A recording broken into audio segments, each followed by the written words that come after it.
Hi అండి, welcome back to Viha creations. ఈరోజు నేనైతే డబల్ కా మిఠా చేస్తున్నానండి.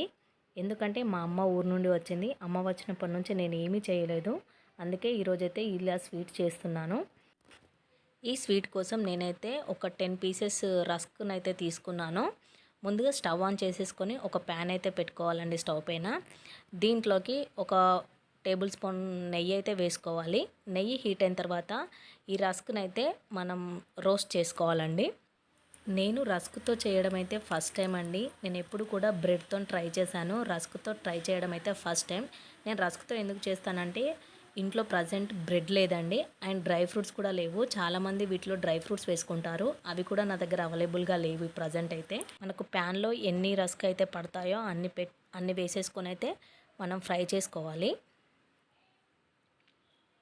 ఇలా బ్రౌన్ కలర్ వచ్చేంత వరకు అయితే ఫ్రై చేసుకొని అయితే పక్కన పెట్టేసుకోవాలి. ఇలానే కాకుండా ఈ రస్క్ని చిన్న చిన్న ముక్కలుగా కట్ చేసుకొని కూడా ఫ్రై చేసుకోవచ్చు. అవి కూడా సేమ్ అండి, బ్రౌన్ కలర్ వచ్చేంత వరకు అయితే మనం ఫ్రై చేసుకోవాలి. మా ఇంట్లో అయితే స్వీట్ హాట్ రెండు ఈక్వల్గానే తింటామండి మేము. అయినా ఎక్కువగా మేమైతే సిరా చేస్తాను, ఎందుకంటే మా ఆయనకు సిరా అంటే చాలా ఇష్టం. ఇలా ఫ్రై అయిన తర్వాత వీటిని స్టవ్ ఆఫ్ చేసుకొని అయితే పక్కకైతే పెట్టేసుకోవాలి. అనుకోకుండా ఇంటికి చుట్టాలు వచ్చినప్పుడు ఈజీగా అండ్ అప్పటికప్పుడు చేసుకునే స్వీట్ అండి ఇది. మ్యాక్సిమం అందరి ఇంట్లో బ్రెడ్ ఉంటుంది కదా, అందుకే. ఈ స్వీట్ చేసుకోవడం కోసం మనకైతే చక్కెర పాకం కావాలి. ఈ చక్కెర పాకం ఎలా తయారు చేసుకోవాలో ఇప్పుడు చూసేయండి. ఒక బౌల్ తీసుకొని ఆ బౌల్లో ఒక కప్పు షుగర్ అయితే తీసుకున్నాను. 1 కప్ అంటే నాకు ఒక 10 పీసెస్కి 1 కప్ షుగర్ అయితే పట్టింది. ఈ షుగర్లోకి 1.5 కప్ వాటర్ అయితే వేసేసుకున్నాను. ఇలా చక్కెర మొత్తం కరిగేంత వరకు అయితే వెయిట్ చేసుకోవాలి. మనకు పాకం రావాల్సిన అవసరం లేదండి. ఇలా చక్కెర అంతా కరిగిపోయిన తర్వాత నేనైతే ఒక 3 యాలకులను అయితే దంచి వేసుకున్నాను. నేను ఎప్పుడు కూడా స్టాక్ పెట్టుకోనండి యాలకుల పొడి, ఎప్పటికప్పుడు దంచి వేసుకుంటాను.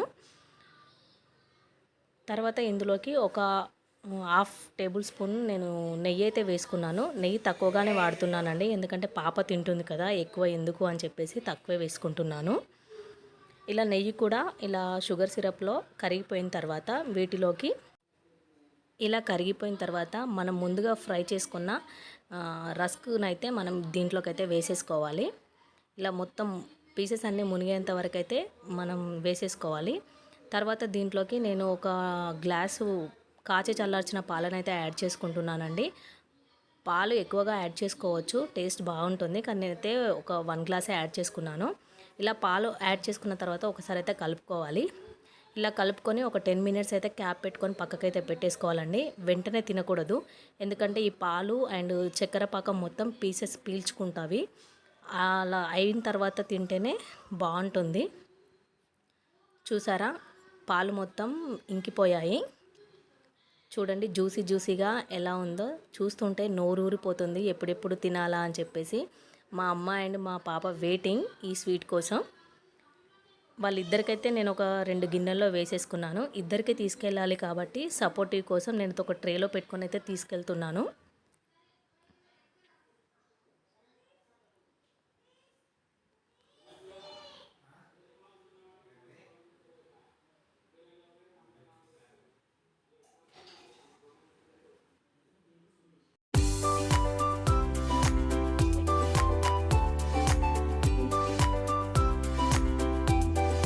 ఎలా ఉంది? బాగుందా? బాగుందా? ఎట్లుంది మమ్మీ? చాలా బాగుంది. బాగుందా? నిజం చెప్పు విహాన్సి. మా అమ్మని నిజం చెప్పమని ఎందుకు అడిగానంటే వీడియో కాబట్టి చాలా బాగుందని చెప్తుందేమో అని డౌట్ కొద్దీ అడిగాను. ఈ వీడియో కనుక మీకు నచ్చినట్టయితే లైక్ చేయండి, షేర్ చేయండి. మరిన్ని వీడియోస్ కోసం మన ఛానల్ని సబ్స్క్రైబ్ చేసుకోండి.